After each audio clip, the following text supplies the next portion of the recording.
नमस्कार दोस्तों, स्वागत है आप सभी का। आज हम राज्य की उत्पत्ति के जो विभिन्न सिद्धांत हैं उस पर चर्चा करेंगे।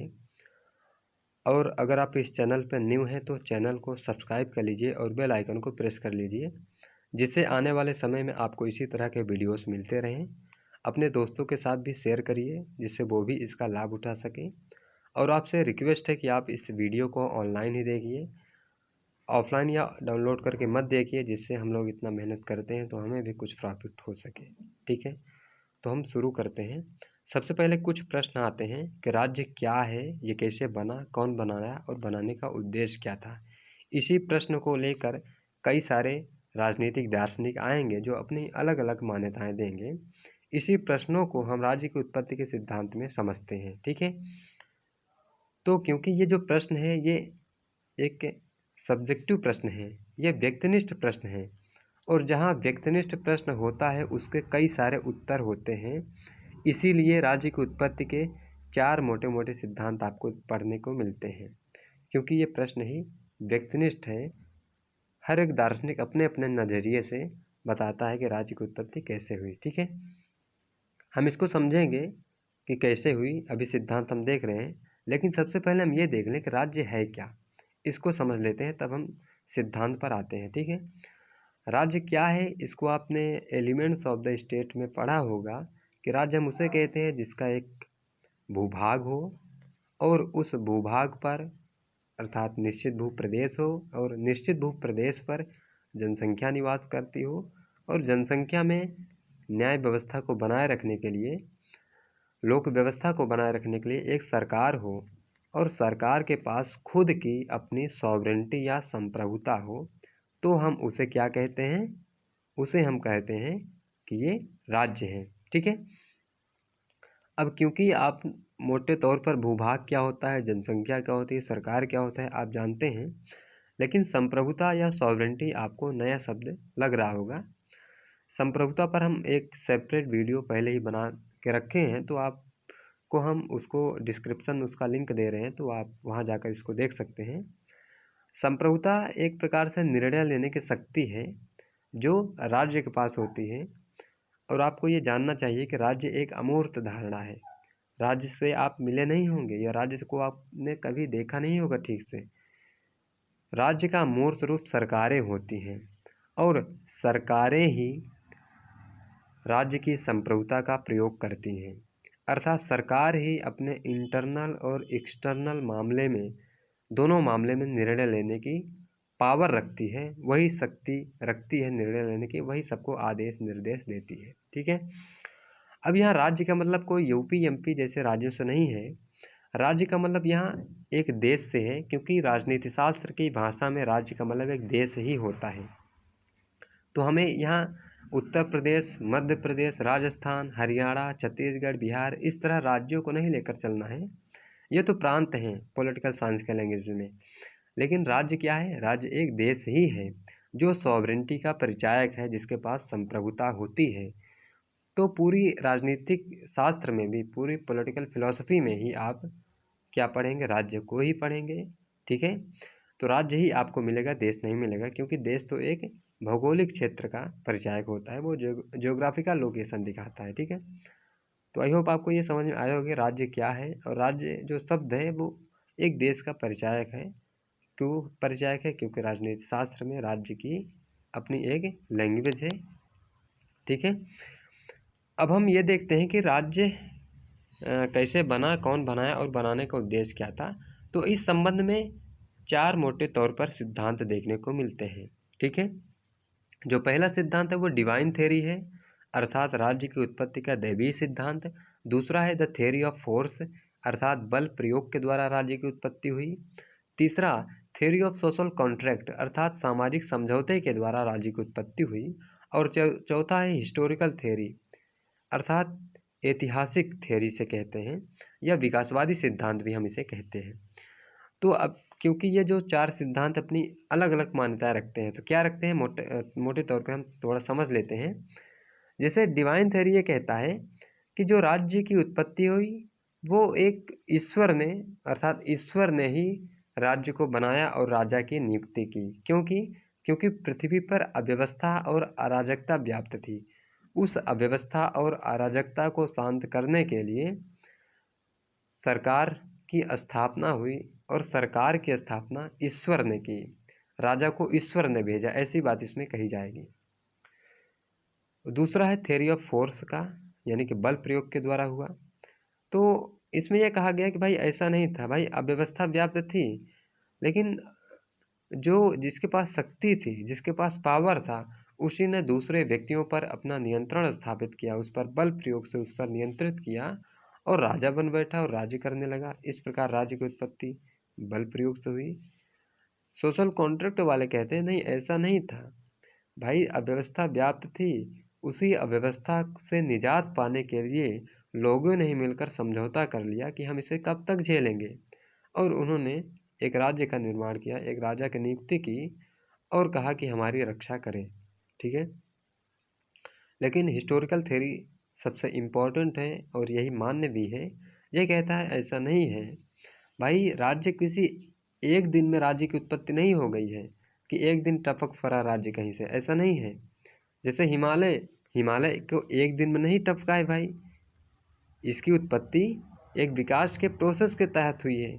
उसी प्रकार राज्य की उत्पत्ति भी एक दिन में नहीं हुआ है, ये एक विकास की प्रक्रिया है। और ये विकास कैसी है, ये लोग कहते हैं, यानी कि जो ऐतिहासिक सिद्धांत वाले हैं, ये कहते हैं कि भाई पहले आदिम समाज था, तो आदिम समाज था तो व्यक्ति प्रकृति की गोद में घूम फिर कर चलता था, खाता था, पीता था, ऐश करता था, उसे किसी बात की चिंता नहीं थी। लेकिन प्रकृति ने उसके अंतर्गत कई सारे इमोशंस भी दे रखे थे, और उसी इमोशंस को सेटिस्फाई करने के लिए एक पुरुष एक महिला के संपर्क में आता है, दोनों संबंध बनाते हैं, और दोनों के संबंध से जब एक संतान जन्म लेता है तो एक परिवार बन जाता है। और ये लोग कहते हैं कि जब महिला और पुरुष ने संसर्ग किया और बच्चा पैदा हुआ तो एक परिवार बन गया, और कई सारे परिवारों से मिलकर एक समाज बना, और कई सारे समाजों का या समाजों का विस्तृत रूप ही राज्य है। इस प्रकार राज्य एक विकास के तहत इसकी उत्पत्ति हुई है, ये विकास की प्रक्रिया है राज्य। ठीक है, ये एक दिन में नहीं बना, ऐसी बात ये करते हैं। तो हम अब क्योंकि ब्रीफ में देखे इसे, अब हम विशेष रूप से देख रहे हैं डिवाइन थ्योरी को। ठीक है, तो सबसे पहले ये तो एक काल्पनिक सिद्धांत है, क्योंकि डिवाइन थ्योरी जो दैवीय उत्पत्ति की बात करता है, ये इसमें यह कहा गया कि भाई पृथ्वी पर अराजकता व्याप्त थी, मत्स्य न्याय का बोलबाला था। भाई जैसे बड़ी मछली छोटी मछली को खा जाती है, वैसे जो बलवान थे वो निर्बल कमज़ोर को प्रताड़ित करते थे, उन पर मनमानेपन का व्यवहार करते थे, और एक प्रकार से अव्यवस्था व्याप्त थी, अराजकता व्याप्त थी। ठीक है, अब कल्पना करिए कि कोई एक कुत्ता है, वो किसी दूसरे कुत्ते से लड़ रहा है, कोई एक सांड है, कोई दूसरे सांड से लड़ रहा है, और हर जगह लड़ाई ही लड़ाई है, तो आपको कैसा लगेगा? आपको एक अव्यवस्था जैसा लगेगा। जैसे ये एक प्रकार से एक भूखे भेड़िए की तरह जो लोग थे, जैसे जानवर लड़ते फिरते हैं, वैसे वो भी लड़ते थे, व्यक्ति भी। तो डिवाइन थ्योरी कहता है कि इसी अव्यवस्था को शांत करने के लिए, इस अव्यवस्था को हटा करके इनमें व्यवस्था स्थापित करने के लिए ईश्वर ने राजा को भेजा। और क्योंकि अब क्यों भेजा, क्योंकि भाई जिस प्रकार जो ये अव्यवस्था व्याप्त है, भाई ईश्वर ने सृष्टि की उत्पत्ति की, उसने पेड़ पौधे नदी नाले पर्वत सब बनाए, मनुष्य भी बनाए, और मनुष्य जब उसने बनाया, जब मनुष्य ने ही अपने में मिलकर लड़ाई झगड़े करने लगे, अव्यवस्था फैलाने लगे, तब राजा के ईश्वर का ये कर्तव्य बना कि वो इनकी व्यवस्था यानी कि अव्यवस्था को शांत करने के लिए कुछ उपाय करे, और उसी उपाय के लिए उसने एक राजा की नियुक्ति की और राज्य की स्थापना हुई, ऐसी बात ये करता है। तो ये काल्पनिक सिद्धांत है। काल्पनिक इसलिए है क्योंकि देवता ने कब राज्य की उत्पत्ति की, कब बना, इसका कोई प्रमाण हमारे पास नहीं है। ये एक काल्पनिक सिद्धांत, कल्पना का सहारा लिया गया इसमें, और यह सबसे पुराना सिद्धांत है। ठीक है, सबसे पहला और सबसे पुराना, सबसे काल्पनिक सिद्धांत दैवीय उत्पत्ति का सिद्धांत है। आप इसे याद रखिए, क्योंकि ऑब्जेक्टिव पॉइंट ऑफ व्यू से जो वस्तुनिष्ठ प्रकार के प्रश्न होते हैं उसमें ये पूछता है। ठीक है, कि दैवी सबसे पुराना राज्य की उत्पत्ति के सिद्धांत में कौन है? ऑप्शन देगा तो आपको क्लिक करना है डिवाइन थ्योरी, ठीक है। अब दैवीय उत्पत्ति का जो मुख्य उद्देश्य था वो राज्य की शक्ति के दैवीय आधार की पुष्टि करना था, जिसके लिए यह कल्पना का सहारा लेता है। और यह सिद्धांत यूरोपीय और भारतीय दोनों परंपराओं में देखने को मिलती है। भाई भारत में भी ऐसी काल्पनिक सिद्धांत देखने को मिलते हैं, मनुस्मृति में कहते हैं, और जो यूरोपीय देश है उसमें भी कई सारे फिलोसफर हैं, कई सारे लोग हैं जो बात करते हैं। तो हम अब देखते हैं दोनों परंपराओं को, ठीक है। लेकिन उसके पहले हम इसके तत्व को देख लेते हैं कि इसमें क्या कहा जाता है, ठीक है, क्या इसकी मान्यताएं, इसको देख लेते हैं। तो जो सबसे पहली मान्यता है कि जो राज्य है वो मानवीकृत नहीं है वरन ईश्वरीय सृष्टि है, अर्थात ईश्वर ने राज्य की स्थापना की क्योंकि पृथ्वी पर अव्यवस्था व्याप्त थी। उस अव्यवस्था को शांत करने के लिए ईश्वर ने राजा को भेजा और वो राजा आकर लोगों पर शासन किया, राज्य की स्थापना हुई। राज्य शक्ति की उत्पत्ति ईश्वर द्वारा हुआ, ईश्वर ही राजाओं को शक्ति प्रदान करता है। भाई जब ईश्वर ने राजा को भेजा तो वही शक्ति प्रदान कर रहा है इस राजा को। जिस प्रकार ईश्वर का प्रत्येक कार्य अनिवार्य रूप से सृष्टि के हित में होता है, उसी प्रकार राजा के सभी कार्य ठीक, न्यायसंगत और आवश्यक रूप से जनता के हित में होते हैं। ये कहता है कि जिस प्रकार ईश्वर ने सृष्टि बनाया तो सृष्टि में सभी प्राणियों के लिए सभी ठीक न्यायसंगत तरीके से व्यवहार करता है। भाई सबको पानी देता है, सबको जो है धूप देता है, सबको हवा देता है, ऐसा तो नहीं है किसी को नहीं देता। उसी प्रकार जो राजा होता है, क्योंकि राजा ईश्वर का ही प्रतिनिधि है, तो ईश्वर के भी कार्य जो होते हैं वो ठीक होते हैं, न्यायसंगत। कोई भी कार्य करे वो ठीक होंगे, उस पर आपको प्रश्न नहीं उठाना है। ये जो सिद्धांत है वो आपके प्रश्न पर बंधन लगाता है, आप प्रश्न नहीं उठा सकते इससे। ये आप क्यों कर रहे हैं ऐसा? क्योंकि आप प्रश्न उठाएंगे तो प्रश्न उठाने का मतलब ये होगा कि आप ईश्वर पर प्रश्न उठा रहे हैं, और आप ईश्वर पर प्रश्न उठा सके इतनी आपकी हैसियत नहीं है, क्योंकि आप आम मनुष्य हैं, पापी मनुष्य हैं। ईश्वर ने तो आपको उठाकर पृथ्वी पर फेंक दिया है। जो चर्च की, जो पोप पादरी की मान्यता थी, जो ईसाई धर्म की मान्यता यही है कि भाई जो मनुष्य होता है वो तो पापी आत्मा है, दुष्ट आत्मा है, और क्योंकि दुष्ट आत्मा है इसीलिए ईश्वर ने स्वर्ग से उठाकर उसे पृथ्वी पर फेंक दिया है। अब उसे सुधारने के लिए उसने चर्च की स्थापना की, पोप बनाए, राज्य को बनाया, जिससे व्यक्ति मोक्ष प्राप्त कर सके, है ना, ऐसी धारणा थी। तो आप इस पर प्रश्न नहीं उठा सकते। इस सिद्धांत ऐसा है। राजसत्ता पैतृक होती है, अर्थात पिता के बाद पुत्र ही सत्ता का अधिकारी होता है, अर्थात ये राजतंत्रीय व्यवस्था को सपोर्ट करते हैं। राजा है तो ये मोनार्कियल सिस्टम है। अब आपको तुलना भी कर लेनी चाहिए कि लोकतंत्र और राजतंत्र में अंतर क्या है। भाई एक तरफ राजतंत्र है और एक तरफ लोकतंत्र है, ठीक है। अब इसमें अंतर क्या है? राजतंत्र में जो राजा बनेगा वो राजा का पुत्र ही राजा बनेगा, और राजतंत्र में ये बात निहित है कि जो आम पब्लिक है, जो आम नागरिक है, जो आम प्रजा है, इसमें राजनीतिक क्षमता नहीं है। ये राज्य का शासन नहीं कर सकते, संचालन नहीं कर सकते हैं, क्योंकि इसमें ये योग्यता ही नहीं है। राजतंत्रीय व्यवस्था में यही ध्वनि तो मिलती है कि भाई एक राजा को ईश्वर ने जब भेजा, अर्थात उसने उसने जो ईश्वर है उसने राजा में विशेष प्रकार के गुण डाले हैं, और गुण डाले हैं जो आम नागरिक है उसमें ये गुण नहीं है, तो वो शासन नहीं कर सकते हैं। इसमें ये मान्यता है, अर्थात राजा का पुत्र ही राजा बनेगा। लेकिन लोकतंत्र में ऐसा नहीं है भाई, इसमें कोई भी राजा बन सकता है, क्योंकि लोकतंत्र व्यक्ति के विवेकशीलता पर विश्वास करता है। इसमें यह नहीं कहा जाता कि कोई व्यक्ति में कोई योग्यता नहीं है। भाई सभी में कुछ न कुछ योग्यता है, और जिसमें योग्यता है वो जा करके राज्य का संचालन कर सकता है और राजा बन सकता है, प्रधानमंत्री बन सकता है। भाई एक हमारे प्रधानमंत्री चाय वाले हैं बहुत सारे, आप देखे होंगे, सुने होंगे। ये चाय वाला अगर प्रधानमंत्री बने हैं तो ये किसके दम पर बने हैं? लोकतंत्र के दम पर। राजतंत्रीय व्यवस्था तो होती तो ऐसा होता नहीं होता। भाई मायावती मुख्यमंत्री बनी हैं तो लोकतंत्र में बनी है ना, राजतंत्र होता तो नहीं बन पाती, क्योंकि उसमें राजा का पुत्र ही राजा बनेगा, उसमें आम पब्लिक का कोई स्कोप ही नहीं होता। तो हमने थोड़ा तुलना करके भी बता दिया कि इसमें जो राजा बनता है वो भाई इसमें राजा का पुत्र ही बनेगा, लेकिन इसमें जनता चुनती है राजा को। भाई प्रधानमंत्री कोई बनेगा तो जनता चुनेगी तब बनेगा, कोई ऐसा नहीं है कि अब प्रधानमंत्री के बेटे ही प्रधानमंत्री बनेंगे, ऐसा नहीं है। लोकतंत्र की ये खासियत है, ठीक है। और इसमें ये कहा गया, जब ये कहा गया कि भाई ईश्वर ने राजा को भेजा, अर्थात ये है कि राजाओं की निंदा या आलोचना धर्म के विरुद्ध है, क्योंकि ईश्वर जो है उसने राजा को भेजा, उसने एक नियम बनाया धर्म के रूप में, और धर्म को संचालित करने के लिए उसने पंडित पुरोहित को बनाया, राज्य को संचालित करने के लिए उसने राजा को बनाया। इस तरह की इसमें मान्यता है।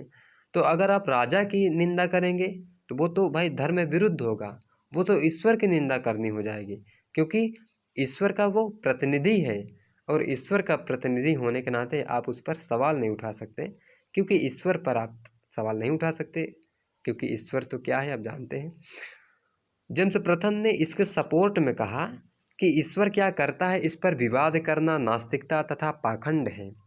इसी प्रकार प्रजा के हृदय में राजा के कार्यों के प्रति आलोचना का भाव होना तथा उसके द्वारा यह कहा जाना कि राजा यह कर सकता है और यह नहीं कर सकता, राजा का अपमान, अनादर और तिरस्कार करना है ना। जेम्स प्रथम ने ऐसी बात कही, ठीक है भाई। आप प्रश्न नहीं उठा सकते, लोकतंत्र में आप प्रश्न उठा सकते हैं, जो प्रधानमंत्री हैं उनसे आप प्रश्न पूछ सकते हैं, जो शासक हैं उनसे प्रश्न पूछ सकते हैं कि भाई हमारी जो पब्लिक प्रॉपर्टी है उसका क्या हो रहा है, आप हमारे विकास की बात कर रहे हैं या नहीं। लेकिन राजतंत्रीय व्यवस्था में ऐसा नहीं है, क्योंकि ऐसे राजतंत्रीय व्यवस्था में राजा पर प्रश्न उठाना का मतलब ये होगा कि आप ईश्वर पर प्रश्न उठा रहे हैं, है ना। अब इसके सपोर्ट में यूरोपीय परंपरा में हम देखते हैं क्या मिलता है। तो यहूदी की जो प्रसिद्ध पुस्तक है ओल्ड टेस्टामेंट, देखिए यहूदी और जो ईसाई धर्म है, ईसाई धर्म की जो पुस्तक है वो न्यू टेस्टामेंट है और यहूदी की ओल्ड टेस्टामेंट है, ठीक है।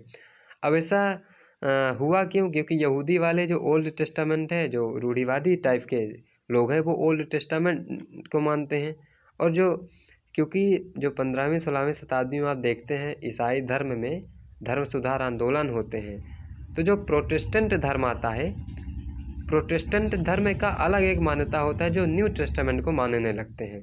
इस प्रकार दो फाड़ इसके हो जाते हैं।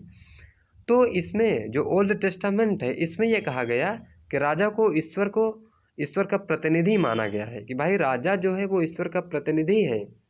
और सेंट ऑगस्टाइन तथा पोप ग्रेगरी ने भी इसका समर्थन किया है। ईसाई संतों ने कहा कि राजा के प्रति विद्रोह की भावना ही ईश्वर के प्रति विद्रोह है, और जो ऐसा करेगा उसे मृत्यु मिलेगी, है ना। तो मतलब आप प्रश्न उठा नहीं सकते हैं, ये बात ये सिद्धांत सिखा देता है। जैसे लुई 14वां कहता था आई एम द स्टेट, मैं ही राज्य हूँ, तो वो किस बात की सपोर्ट करता है? दैवीय उत्पत्ति का सिद्धांत का।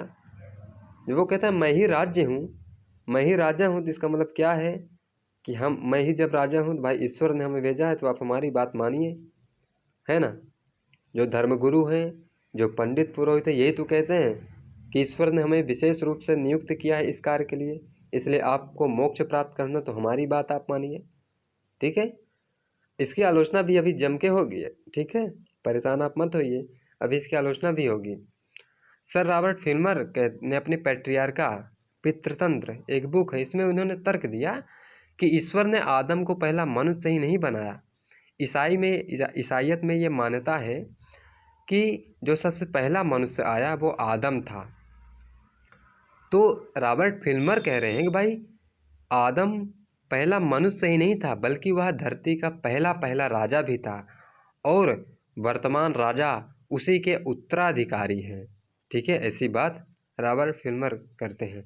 हम यह फैक्ट इसलिए बता रहे हैं आपको जिससे आप आंसर राइटिंग में इसे मेंशन कर सकें, और आंसर राइटिंग में इसे मेंशन करेंगे तो आपके उत्तर का वजन बढ़ता है, ठीक है। जेम्स प्रथम ने अपनी पुस्तक लॉ ऑफ मोनार्की में कहा राजा लोग पृथ्वी पर ईश्वर की जीवित प्रतिमाएं हैं, ठीक है। ऐसी बात ये लोग कहते हैं। भारतीय परंपरा में देखिए क्या मिलता है। महाभारत के शांति पर्व में राजा की दैवीय उत्पत्ति का संदेश मिलता है। आपको ये हम बता दें कि जो राज्य या राजा है। ये एंशंट टाइप में राज्य और राजा को एक ही माना जाता था। जो राज्य है वही राजा है और जो राजा है वही राज्य है। ठीक है। तो महाभारत के शांति पर्व में राजा की दैवीय उत्पत्ति का सिद्धांत मिलता है, जिसके अनुसार जब संसार में मत्स्य न्याय का बोलबाला हुआ, मत्स्य न्याय का मतलब ये है कि जैसे समुद्र की मछलियाँ होती हैं कई सारी, तो उसमें जो बड़ी मछली होती है वो छोटी मछली को खा जाती है। उसी प्रकार जब पृथ्वी पर आज अराजकता व्याप्त थी, अव्यवस्था व्याप्त थी, तो जो बलवान थे, मजबूत लोग थे, वो निर्बल और कमज़ोर जो कमज़ोर लोग थे उन पर मनमानीपन का व्यवहार करते थे, उनकी संपत्ति को छीन लेते थे, उनके ऊपर कई तरह के प्रताड़ना करते थे। जब इस तरह का सिस्टम था तब ईश्वर ने शांति, व्यवस्था, न्याय और सुरक्षा कायम करने के लिए और धर्म की स्थापना की और विराजस नाम के राजा की उद्भावना की, उत्पत्ति की। ऐसी बात महाभारत के शांति पर्व में देखने को मिलती है। मनुस्मृति में कहा गया कि जब इस लोक में अराजकता फैल जाने के कारण सब लोग डर कर इधर उधर भागने लगे, तब सबकी रक्षा करने के लिए प्रभु ने राजा का सृजन किया। भाई एक अव्यवस्था सा फैल गया और सब लोग त्राहिमाम त्राहिमाम करके इधर उधर भागने लगे। इसको रोकने के लिए ईश्वर ने राजा का सृजन कर दिया, ऐसी बात इसमें कही गई। और भारतीय पद्धति में तो ये कहा गया कि जो राजा है, राजा का निर्माण किससे हुआ है? इंद्र, मित्र, वरुण, यम, कुबेर आदि देवताओं के अंश को लेकर हुआ है। इसलिए राजा मनुष्य के रूप में महती देवता है। ठीक है। जब राजा का निर्माण इन देवताओं के अंश से हो रहा है तो राजा तो देवता ही होगा, ऐसी बात ये लोग कर देते हैं। ठीक है। यानी कि राजा को एक ईश्वर ही ये लोग प्रूफ कर देते हैं, सिद्ध कर देते हैं। अब हम इसकी आलोचना देखते हैं। हालांकि यह सिद्धांत काफ़ी लंबे समय तक चला, लेकिन आज के वैज्ञानिक और प्रगतिशील में इसे अस्वीकार कर दिया गया है। हाँ, प्रगतिशील संसार आ चुका है, वैज्ञानिक प्रगति हो चुकी है, तो इसे अस्वीकार कर दिया गया है। ठीक है। और इसकी आलोचना होने लगी। तो जो सबसे पहली आलोचना होती है वो ये होती है कि ये अवैज्ञानिक और अनैतिहासिक है। भाई इतिहास में इस बात का कोई प्रमाण ही नहीं मिलता कि राज्य ईश्वर कृत है। भाई आप हमें बताइए ना कि राज्य किस काल में बनाया गया है, ईश्वर ने राजा को कब नियुक्त किया? कोई फिक्स डेट बता सकते हैं आप हमें? ऐसा तो नहीं है। यानी कि आप हवाई मार रहे हैं फालतू में, और ऐसा कुछ है नहीं, है ना। अवैज्ञानिक भी है। भाई वैज्ञानिक दृष्टि से ये अनुभव नहीं कर सकते, हम अनुभव से परे हैं। और विज्ञान तो उसे ही मानता है जो अनुभव कर सकता है, जो देख सकता है। और विज्ञान कभी ऐसा देख नहीं पाया कि किस काल में ईश्वर ने राजा को भेजा। ऐसा कहीं मिलता ही नहीं है उल्लेख। समझ रहे हैं भाई? धर्म क्या है? धर्म विश्वास पर आधारित है, उसमें विश्वास होता है। विज्ञान तर्क को मानता है, ये कहता है हमें प्रूफ चाहिए भाई, हमें सबूत चाहिए तब हम मानेंगे। क्योंकि आप हैं, आप अपने प्रॉफिट के लिए कुछ भी सिद्धांत बना दे रहे हैं। दूसरी जो प्रजा है, जो दूसरे लोग हैं, उस पर आप अपनी मनमानीपन करने के लिए ऐसे सिद्धांत, मनगढ़ंत कहानी बता दे रहे हैं, तो हम क्यों माने? हमें प्रमाण दीजिए कि कब ऐसा हुआ, तब हम मानेंगे। तो इसका प्रमाण कुछ है ही नहीं, इसलिए अवैज्ञानिक और अनैतिहासिक सिद्धांत है। गिलक्राइस्ट ने कहा, यह धारणा कि परमात्मा इस या उस मनुष्य को राजा बनाता है अनुभव एवं साधारण ज्ञान के सर्वथा प्रतिकूल है।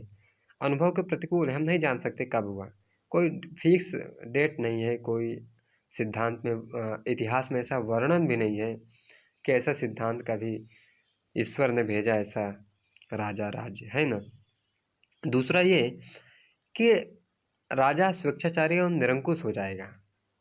भाई आप राजा को अगर ईश्वर का प्रतिनिधि मान ले रहे हैं और राजा को ही ईश्वर आप मान ले रहे हैं, इसका मतलब ये होगा कि वो निरंकुशता का व्यवहार करेगा। अंकुश का मतलब होता है बंधन और निरंकुश का मतलब है जिस पर बंधन ना हो। तो वो ऐसा राजा है जिस पर कोई बंधन नहीं है, वो अपने राज्य में कुछ भी करेगा, कोई भी मनमानीपन करेगा, किसी को भी परेशान करेगा। और इतिहास इस बात का साक्षी भी है कि जो अपने के ईश्वर को अंश कहते थे उन्होंने जनता पर अनेक अत्याचार किए हैं और उन्हें ईश्वरीय प्रकोप से डराकर उन पर निरंकुशता का व्यवहार किया है। जैसे धनानंद था अपने वो मगध राज्य का, तो वो कहता था मैं मगधपति हूँ, और क्योंकि मैं मगधपति हूँ, मैं ईश्वर हूँ मगध का, तो जो प्रजा है हमारी बात माने। और वो किस प्रकार का था आप जानते हैं, वो प्रजा को बहुत प्रताड़ित करता था, उन पर बेवजह बेफजूल की कर लगाकर वसूली करता था, मारता था, पीटता था, व्यसनी राजा था। तो जब वो ईश्वर अगर मतलब कि राजा अगर ईश्वर का अंश है, भाई आप ये कहते हैं कि ईश्वर सर्वव्यापी है, वो दयावान है, उसमें प्रेम का भंडार है और वो आचरणवान है, शिष्टाचारी है, उसमें किसी प्रकार की गंदगी नहीं है, तो जो ईश्वर के अंश ये राजा हैं, इसमें इतनी गंदगी कहाँ से आ गई? ये तो अतार्किक है। भाई ईश्वर तो बहुत अच्छा है, अब ठीक है हम मान लिए ईश्वर अच्छा होता है, उसमें प्रेम होता है, दया होता है, तो जो राजा ये है, क्योंकि राजा आप कहते हैं कि ईश्वर का ही अंश है, तो ये निरंकुशता का व्यवहार स्वेच्छाचारी क्यों हो जा रहा है? जनता को क्यों परेशान कर रहा है? ये तो अतार्किक जैसा लगता है। तो आप किस बात पर ये, किस बेस पर ये कह रहे हैं कि जो है ईश्वर ने ही राज्य को बनाया, राजा को बनाया? ये अतार्किक है और अच्छी बात नहीं है। ठीक है।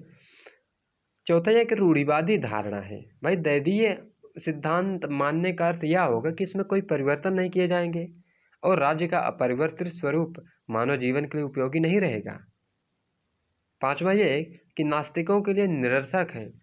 जो भगवान या ईश्वर को मानते हैं वो तो मान लेंगे कि हाँ राजा ने, जो ईश्वर ने राज्य को बनाया, राजा को बनाया, लेकिन जो नास्तिक है, ईश्वर को मानते ही नहीं, उनके लिए तो राज्य और राजा निरर्थक हो गया। वो राज्य की आज्ञा को मानेंगे ही नहीं, राजा की आज्ञा को मानेंगे ही नहीं, क्योंकि ये भगवान को ही नहीं मानते, तो उनके लिए तो निरर्थक हो गया। तो किस बात पर आप ये कह रहे हैं कि राजा, ईश्वर ने राजा को भेजा? ये गलत आप कह रहे हैं। वर्तमान परिस्थितियों में ये लागू भी नहीं होता। भाई आज वैज्ञानिक प्रगतिशील संसार है, भौतिकवादी समाज है, और आज के डेट में इसे आप लागू कैसे कर सकते हैं? नहीं हो सकता।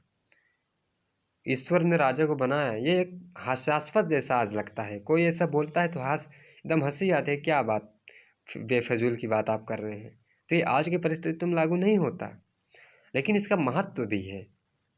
प्रारंभिक समय में इसने प्रारंभिक व्यक्ति को राजभक्ति एवं आज्ञा पालन का पाठ पढ़ाया, जिसके द्वारा व्यवस्थित जीवन की नींव रखी गई। ये बात सही है। भले ही इसकी कई सारी आलोचनाएं होती हैं, आपको आंसर राइटिंग में भी आलोचना करने के बाद महत्व भी लिखना है, क्योंकि प्रारंभ में भले ही कुछ ना रहा हो, व्यक्ति एक प्रकार से अराजकता में व्याप्त हो, ठीक है, लेकिन उसे एक व्यवस्था देने का काम यही सिद्धांत किया। उसे व्यवस्थित जीवन जीने का सिद्धांत या फिर महत्व इसी सिद्धांत ने बताया। गिलक्राइस्ट ने कहा कि यह सिद्धांत चाहे कितना ही गलत और विवेक शून्य क्यों ना हो, अराजकता के अंत का श्रेय इसे अवश्य प्राप्त है।